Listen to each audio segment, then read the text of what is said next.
Welcome to today's video. This video is going to be hopefully pretty quick.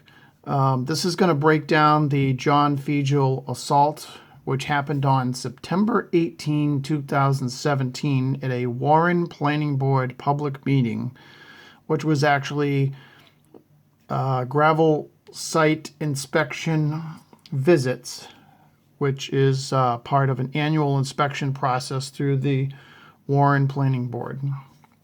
So I'm going to show you first the, I believe, 1 minute and 50-second one piece of video footage, which is this video here.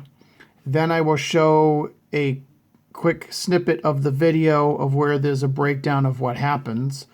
And then I will show you the December 2nd and December 8th John Fijol court audio recording of what was said in relative to this video.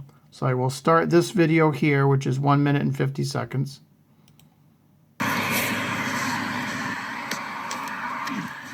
Who's that guy? Is that that? I know that's them. So, do you want to go and talk to them? I want to talk to them, but I don't want John there. Oh, okay. All right. I feel that All right, we're recording. It's 4-something p.m. So, public meeting. So, I was talking to John.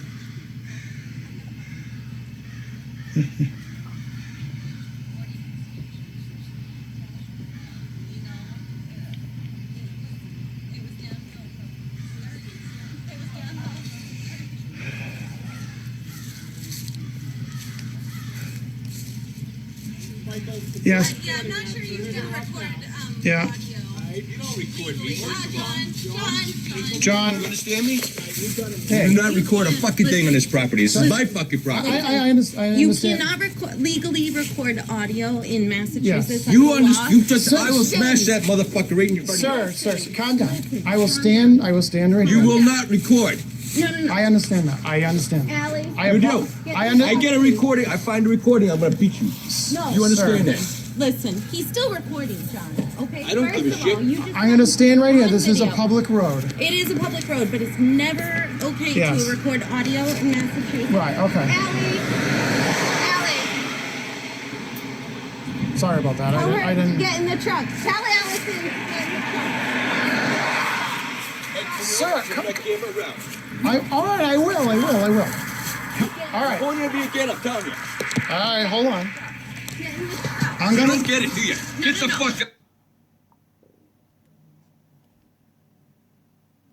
Okay, next we jump to, this is at 2 p.m., this recording here. And this is in the planning board office. I advised them that I will be there. It is a public meeting and that I will be video recording. So there is no accusation from John Fijol that you cannot record without my permission. One, it's a public roadway that I'm standing on. And two, it's a Warren Planning Board public meeting, which I have the right to record. Plus the chairman right there was advised that I was going to record it when I show up.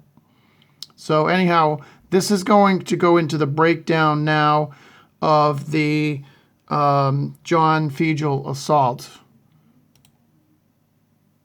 And then here's the ending. Thank you, sir. Thank you, Mr. Chairman. Thank you all. So you can see that video there, nice and polite, no issue. I'm going to go to the second one, the John Fijol assault. There's no point in question what this is about.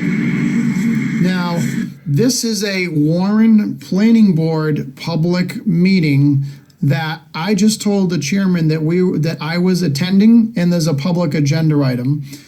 This is where the assault happened on me.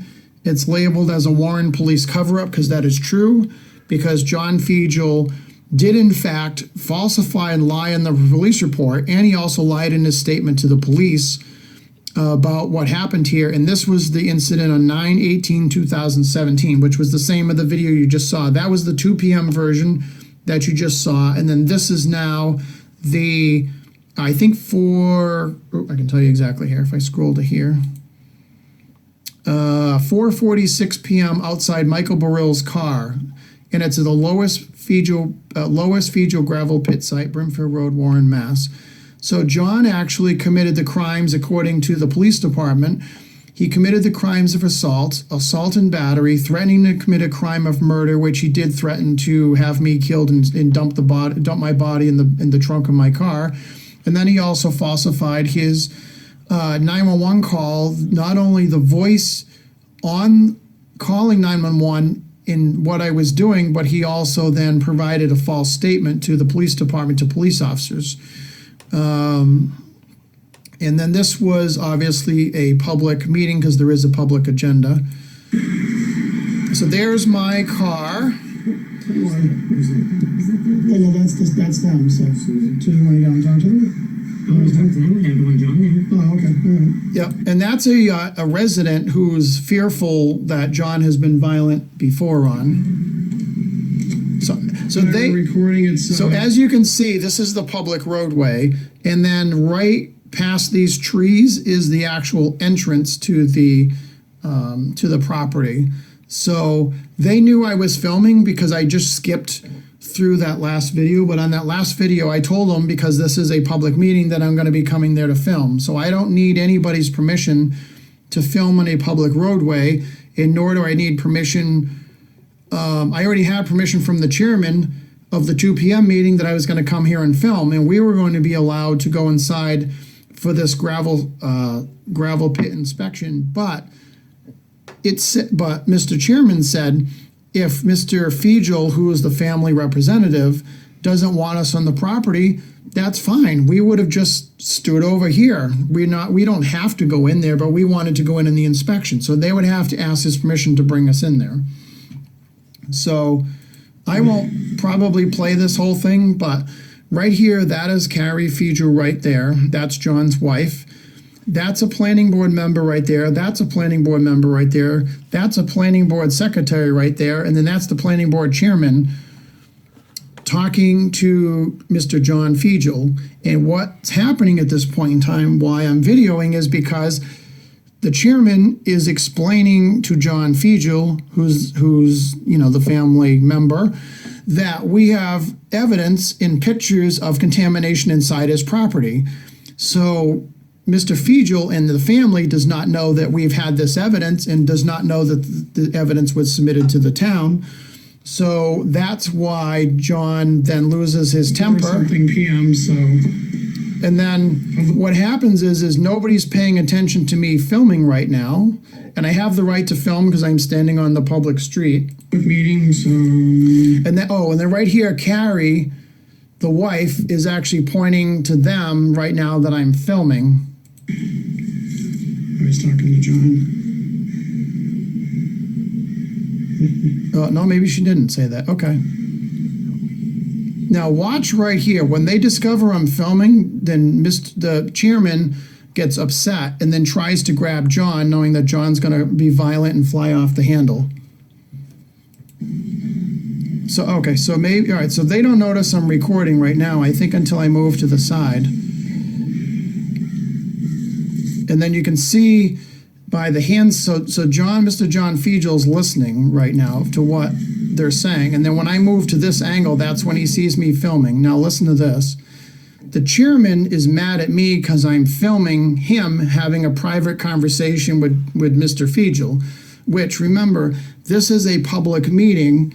And as soon as they got on site, they said, okay, we're here for the meeting. So I'm filming a public meeting that they gave me permission to film, but he doesn't know that I'm capturing them just having a private discussion without the other planning board members there, because the purpose of a planning board inspection meeting is for the entire planning board to be engaged in. And right now, the planning board is not engaged. There's a private conversation going on over here while these people are kept out of the loop, which was found in an open meeting law violation, that them being separated does not constitute a legal public assembly because they shouldn't be doing this. You're not supposed to take private people aside and not, everybody's supposed to be chimed in the same circle. So I'll just let this play quickly. Yeah, I'm not sure you can record, And then, right, so right here, that's Mr. Fijol, that's the chairman who already, I skipped through it, but he knows I'm gonna come here and film because I told him I'm gonna film on my cell phone. Now, right now, I'm not in the driveway, I'm on the public street, so. Yeah. Okay, now you can see Mr. Ramsey, the planning board chairman, try and grab John, and now here comes the wife going, oh no, he's gonna, because now he's starting to charge at me. There's no doubt that that's assault, putting myself in fear. And battery, assault and battery. Battering is the unlawful touching of one another. So unless he swings at me or touches me, then it's battery. But as of right now, it's assault. And the planning board members have done nothing to stop John Fijol from attacking me. So I'm just going to move this right on. So he's upset. I'm not going to film him. And then he says, you understand me? So he's now talking in a threatening manner. And I'm just like, hey, I'm standing on the street because I'm still on the street right here and you can see. So I'll just let this play and I'll stop commenting. Hey, you're not recording a fucking thing on this property. This is my fucking property. I understand. You cannot legally record audio. Now, there's the wife right there, Carrie. You just smash that motherfucker right in front of you. Sir, calm down. I will bash that motherfucking thing right into your head. I will stand right You here. will not record. I understand that. I understand. Allie. I have no. I get a Now, right here, look at this. Now she has to hold him back from hitting me, from assaulting me, physically doing the battery. So she has to physically hold him back. So tell me I'm not fearful at this point in time. And then I'm gonna just rewind it back here because he then says he's gonna kill me if he finds this on the internet. And I think that's right here. I get a recording. I find a recording. I'm gonna beat you.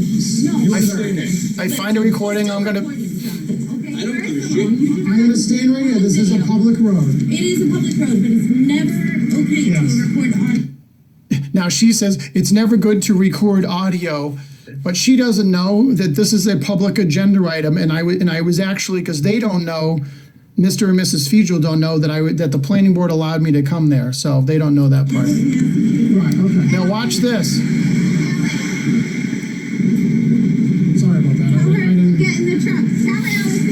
Oh, now this is John Fijol number 2. Then he comes after me again. All right, I will. All right. Whenever you get him, tell me. All right, hold on. Now right around here is where he says, I will fucking kill you. He says, I will cut you up into pieces, put your body in the trunk and dump it in the ocean. I don't know if it's right at the end or just after I cut off the video. And then she's trying to say, get back in the truck. So she's forcefully shoving him backwards. Get it here. Get the fucking. See, oh, you don't, here's the Hold ending. on. I'm gonna Get it here. Get the fucking. Okay, so all right, so I'll explain what happened. So I shut the cell phone off because he was charging me again, and then I had to throw it through my car window to the woman sitting in my passenger seat, and she had to sit on the phone because John Fijol, when he started charging me around the front of the car, which is just prior to me stopping the video, I throw it in through the window, and he's chasing me with his fists out, chasing me around the car. And that's when Carrie Fijol has to jump on him, and she's practically ripping his shirt, trying to hold him back from physically, physically battering me. And then at the same time, so yeah, I won't go into, but that's the gist of it. And then that's when he then says at the very end, which you can hear, that he says, I'm going to fucking bash your face in. So, because I was still recording. So I wish I would have kept recording and got more, but unfortunately I didn't have a second camera at the time for this particular thing because I didn't know this was going to happen. Okay, and then this next meeting, this is the board. All right, so I'm going to pause it there for a quick second and we'll go on to the step 3, part 3. Okay, this next part has never been on the internet. So this is the 911 call from John Fijol. So I had left the scene already, and this is 5:02 and 45 seconds. So 5:02 p.m. 45 seconds, and it's Warren Police Dispatcher. This is at the 1 Milton O'Falton Way at this point in time. on dispatcher 1. So this is his 911 call. So listen to the 911 call and tell me, after you've just seen the assault, that he doesn't say he assaulted me. He just leaves the entire story out. Warren Police should be recorded, Dispatcher Davis. Hi, Ruth. John Fijol. Hi, John. How are ya? Ruth I'm good, how Davis, are you? dispatcher Ruth Davis lied. Good. We just had a sand pit inspection up on Route 19, Field Road. Our sand pit up there on the left-hand side, just after Jimmy's place. And Michael Baril was up there recording audio and video of the meeting, which he had no right to do. And No, he's on private property. Right? Well, he was on the road. He was on the road recording audio and video. Oh, I'm on the Which is road. illegal audio in Massachusetts, as far as I'm concerned. And there's Mr. Ramsey was there, Kathy Tubb, Sue, it used to be Sue Fountain, Sue Libby. my wife and my stepdaughter Allison, who was 9 years old, and I told him to put the camera away, and he kept recording. And I kind of blew up at him. All right, where are you? Oh, I kind of blew up Now at I'm him. heading There's the back to my admission. All right, I'm going to send an officer up to speak with you about the incident, okay? Okay. Because I wish you had called while it was happening. Well, I got the plate number of the car he was driving, Yeah, you and it did. was definitely him. Oh, my God. Hang on. Yep. Sorry. I'm going to pause that. So the dispatcher's cell phone's ringing in the background. So she's on a taxpayer job while she's playing with her personal cell phone. Great. Okay. So also at the same time, he just admitted that he blew up at me, which he told her on a 911 recorded line of that truth. And he says I'm recording audio and video at an inspection. So, so I'll just let you listen to the rest of it, and then I'll comment after. I usually turn my stupid phone off completely. And I forgot. It's been a heck of a afternoon. No big deal. Okay. Yeah, so you're heading back up to your house, which is... Well, I'm at the shop right now, so if he's close by, I'm at the shop. All right, the shop, and where is that? That's 600? 656 Old West Warren Road, yeah. 656. 656 Old West Warren Road. That's Old West Warren, yeah. Right. all right. But it's down the same drive as the Coke part, isn't it? Exactly. Yeah. Okay, all right. Okay. All right, John, I'm going to ask him to take a ride down there and speak to you so that you can talk to him about it. Okay. I appreciate it. Thank you. All right, yeah, bye-bye. Bye. All right. So that's the 911 call directly to Warren Police Department. Okay. So I'm just going to spend about 1 minute on this. So this document here is, which you can't see too well, but anyhow, it, let me see if I can do this. It says, okay, there's the incident, 9/18/2017. Police officer Alexander Sinney, okay? And here's what it says, near Fijol Sand Brimford Road. And guess what's on the police report from 2017? A charge to me, or to appear to be to me, offense, is the crime of unlawful wiretapping, which is a felony. And it says the victim is John Fijol. So right there is proof that I've never exposed on the public internet that Alexander Sinney lied in the police records, lied in this police report 17-243-OF by listing me as unlawful wiretapping a felony when John said it was a planning board inspection. Got Ramsey's permission, the chairman, to video there, and it is a Warren Town meeting, but hence I'm being charged with a felony to make me look like the victim instead of John Fijol assaulting me. So there's John Fijol listed right there, 386 Old West Warren Road, Fijol's Truck and Auto Salvage. Okay, now I'm going to read you Officer Sinney's narrative for Police Officer Alexander P. Sinney, okay? I'm going to read you this. Never been read on the internet. This has never been put on the internet. At 3:03 p.m., which is incorrect, I was advised by dispatch that John Fijol called stating that Michael Baril had recorded him with video and audio. He stated that this occurred with the Warren Planning Board present, as well with his wife and daughter in his sandpits. He stated that the situation was not ongoing. I then went to Fijol's sandpits and had negative contact with any of these parties.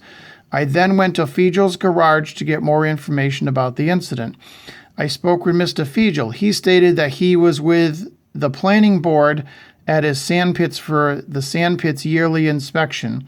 He also stated that while talking with the board near Brimfield Road, he was informed that Mr. Baril was using a video camera to record the conversation. Mr. Fijol stated that at this point he asked Mr. Baril to stop recording the conversation and that Mr. Baril did not comply. I love this statement that's underlined. I don't know if you probably can't see it on camera, but Mr. Fijol then stated that he got angry at Mr. Baril and demanded that Mr. Baril stop recording, when Mr. Baril did not comply, Mr. Fijol stated that he was going to kick his ass and put him in the back of his own trunk of his car. Mr. Fijol stated that he wanted this incident documented, that Mr. Baril already recording the conversation is a felony and that he wants something done about it. I had Mr. Fijol fill out a voluntary statement, which is attached to this report. I advised Mr. Fijol to contact the police department if anything else. So right there in the police report is threatening to commit a crime of murder. If Mr. Baril did not comply, I was going to kick his ass and put him in the back of his own trunk of his car.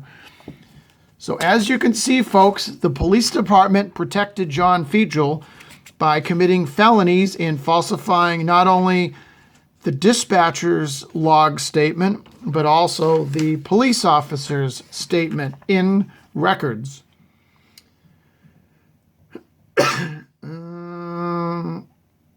Okay, I won't get into his voluntary statement because it's only a few sentences, but we're going to go to the next step. So I'll show you the next step and tell me who's not lying. And it ain't me.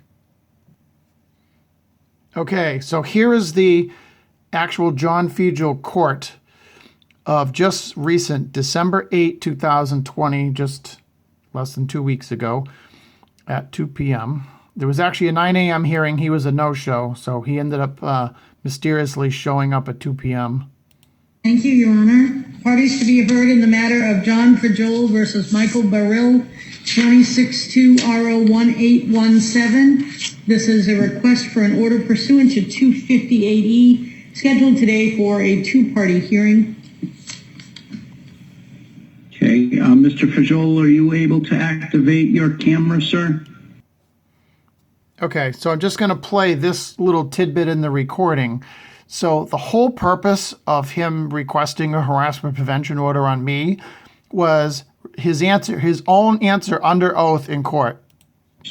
Him posting this this piece of paper, this document online with all our social security numbers on it. Okay, this has been going on and on and on, and it's going to stop. I don't know what I did to this man, but this is going to stop. It's going to stop. I want him, if this is a harassment order is granted, I want him to remove everything with my name on it, my wife's name, and my mother's name. He's posted meetings beating up on my mother about the contamination in the sand pit where we have our inspections annually. Okay, enough is enough, Your Honor. Enough is enough. Okay, I am getting really, really upset about this, and I've been losing sleep over this. This has got to stop. And if it doesn't stop, I'm going right to the court, and I'm going to. Okay, so right there is his own admission. He just now I'm not going to get into it, but he perjured himself at least two dozen times in this under oath in this recording.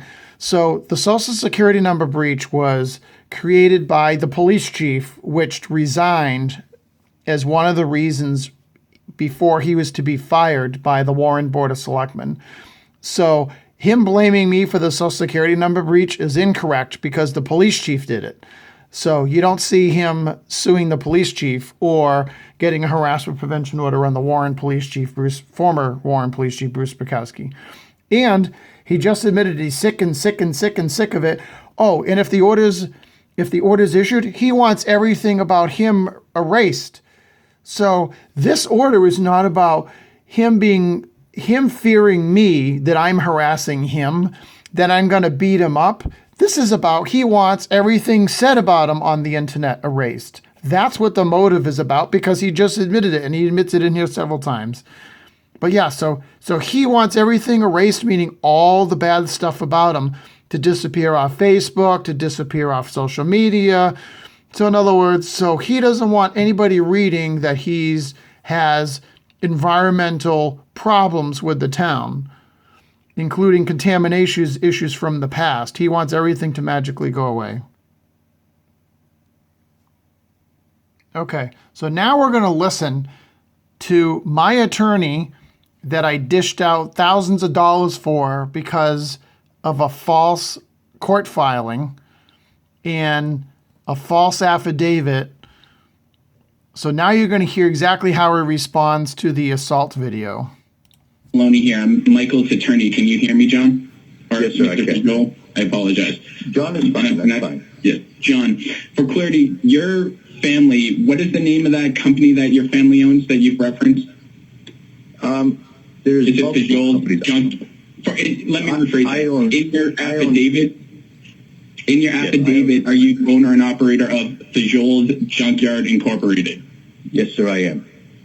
And I've been doing it for 35 years in a small town. And if I was an unethical, unreliable I kindly ask you business for 35 years. Mr. Fijol, just answer the questions, please. Next question, Counselor. Yes. Again, you reference in your affidavit, sir, that I see from November 25th of this year, that my client put something on social media regarding Fijol's Junkyard Incorporated, correct?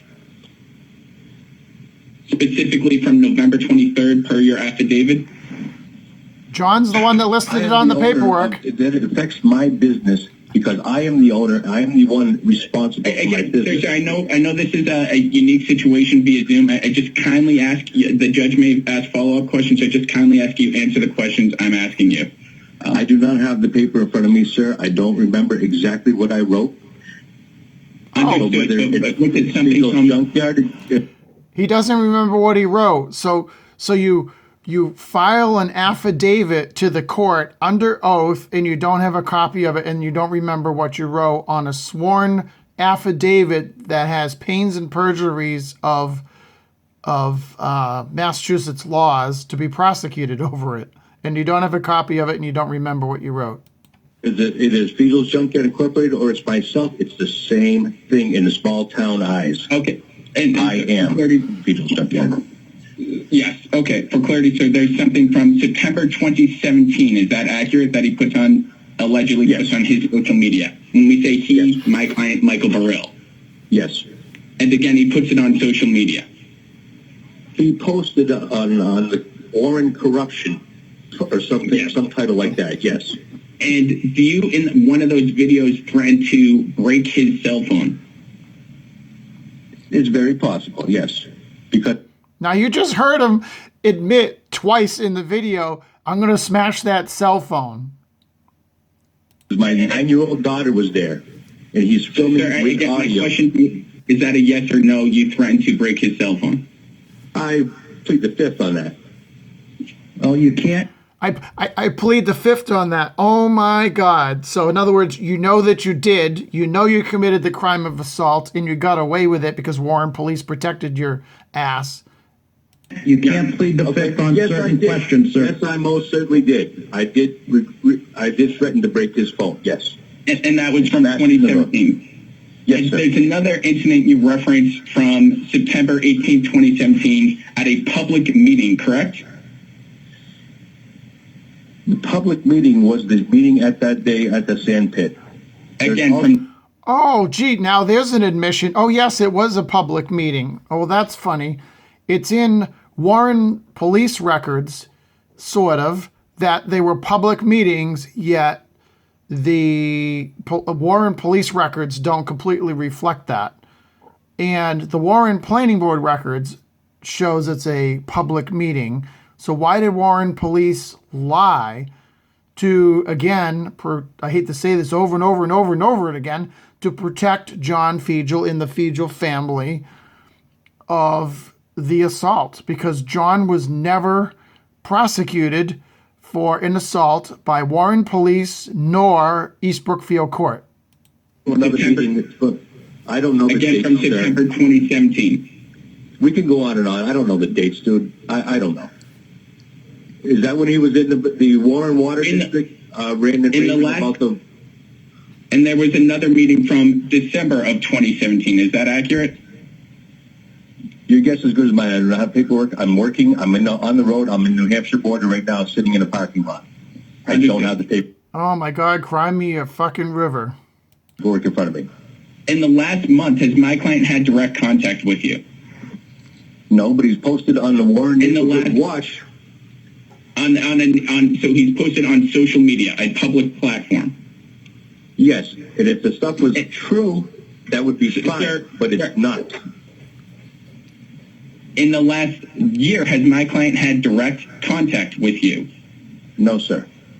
In the last 2 years, has my client had direct contact with you? No, sir. To the best of your ability, the last time you know, was it approximately November or December of 2017 that my client, Mr. Baril, has had direct contact with you? That is very possible to be the truth, yes. That to the best of your ability, that's what you believe? Yes. He has not in the last year threatened harm to you? I don't think he would do that, sir. I don't think he... Oh, that's funny. John Fijol can beat up Mike Baril and assault him and kick his ass, put his body in the trunk in a Warren Police report, which is attempted murder charges that he was never charged for by the police department because they, again, protected John Fijol's best interests. And, right. Oh no, Mr. Baril would never do that. He would never come beat me up. There's his own admission. Last year, he has not threatened abuse to you. Verbal abuse would be considered verbal abuse, sir. That's the same as threatening anything else. He is calling me a liar. Again, my question to you is, has he threatened harm to you in the last year? That wasn't the question. My question to you now is, in the last year or 2 years, you have had no direct contact with him? No, sir. And by that default, he has not threatened abuse to you in the last year or 2 years? No, I wouldn't say that. In the last year, has he tried to damage your property? I don't know, because the last time he trespassed on my property, I didn't know about it until he took the pictures and gave them. Okay, so perjuring himself right there in that statement, because the pictures that were turned into the Warren Planning Board that are in town public records, those pictures were not taken by me, you stupid idiot. They were taken by somebody else. And the pictures were actually taken by the, one set of pictures, which is the bulk of the pictures, were taken by the Warren Board of Health inspector. Her name was Dawn, D-A-W-N, Toon, T-O-O-N. And she's the one that took the pictures, not me. So John Fijol's perjuring himself again right now, saying, oh, Mr. Baril trespassed my property and took the pictures. Well, not true. To the planning board and the Board of Health in Warren. Oh, and he acknowledges the Board of Health had knowledge of the contamination. Thank you. So anyhow, I'm just going to stop it there because this goes on. There's already a separate video that has this whole entire recording. So as you can see, by this evidence that you cannot trust the Warren Police Department, you cannot trust the employees in the Warren Police Department, and the only one that the public should trust right now is not John Fijol. The only one that can be trusted should be the Warren Planning Board Chairman, which is Derek Valise, and the second one you can trust is the Vice Chair of the Warren Planning Board, which is David Dufresne, and the ones from the Selectmen that you can trust are Chairman John Nason and Clerk David Dufresne. So you have a total of 3 people on the planning board that the public should have trust in and faith in to deal with these hearings coming up in December and January. And at the same time, the citizens should be going to the Warren Board of Selectmen meetings and discussing John Fijol problems, environmental concerns, evidence of Board of Health contamination, and to further show that John Fijol is perjuring himself again, is that he references that I'm talking about his mother. I'm not talking about his mother. It's because if you look in the town assessor's records, that gravel pit that's referenced from the September 2017 incident, the Warren assessor's record says the owner is Lois M. Fijol, not John Fijol, and not Fijol Family Trust. Lois M. Fijol. So I'm not talking about his mother in a derogatory way. She's the legitimate owner, and I have a copy of the deed that shows she owns it. So there's your answers. There's the truth. And it shows again and again and again. Some former Warren Planning Board members should not be trusted because you can see that they also didn't tell the truth in the police records. And Warren Police in the management, which was Bruce Bukowski, the chief. I don't recall who was the sergeant back in 2017, who was also management, covered this up. And John Fijol mentions in the court thing that I explain a cover-up on social media that Warren Police covered it up. Well, that's all true, Mr. Fijol, because it is true, because you didn't get charged and sent to jail where you're supposed to be because of the assault, because Warren Police lied in the police records. So I'm going to stop it there and just let it be. So this is the intricate details of the workings that you've just seen now, all the evidence proving that, basically you can come to your own conclusion who you shouldn't be trusting, and I'll just leave it at that. As always, thank you for watching. I'm very appreciative for those who want to have a Warren resident education in this, to know who's telling the truth, who's lying, and who deceives the public. And as you can see, there are Warren town officials who lied to the public, committed felonies in police records, and covered up stuff for the Fijol family that all should have been environmentally inspected, dealt with, consequences, jail time, and none of that has happened at all from September of 2017 to today, December of 2020. So nobody to blame but the town.